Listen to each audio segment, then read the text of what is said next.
Учениците од училиштата во Виница и село Истибања усовршија еден стар и уникатен занает, техника за изработка на филц производи кои ниту се плетат или везат, едноставно се прават чекор по чекор со вода, течен сапун и волна, а квалитетот е без конкуренција. Откако ја поминаа неколкудневната практична обука, ги дадоа и првите резултати од истата.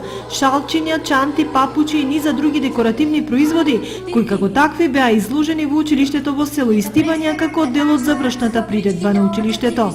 Јас сум многу благодарна и на училиштето и на учениците од двете основни училишта, и во Истибања и во Виница. Најбитно беше дека ние успешно им ја презентиравме техниката, а колку понатаму ќе продолжи тие, тоа зависи од нив. Изложбата на овие производи од филц се очекува да биде отворена и пред пошироката виничка јавност.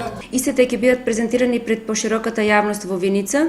Придобивките секако се големи. Прво учениците научија нова техника, научија дека и од воно може да се направат прекрасни изработки, а исто така ќе се опреми една просторија во подрачното училиште Истибања, во која ќе бидат сместени библиотека за странска литература, катче каде што учениците во слободното време може да ги прошируваат своите знаења по англиски јазик. Инаку проектот за актуализирање на старо-нови техники, чија крајна цел е зачувување на културното наследство од околината, се реализираше од страна на Сдруженијето на жени Агровинка со поддршка на локалната самоуправа, основното училиште Гоце Делчев, ткајачката работилница во село Истибања и мировниот корпус, кој во реализацијата на проектот учествува со 58,37%.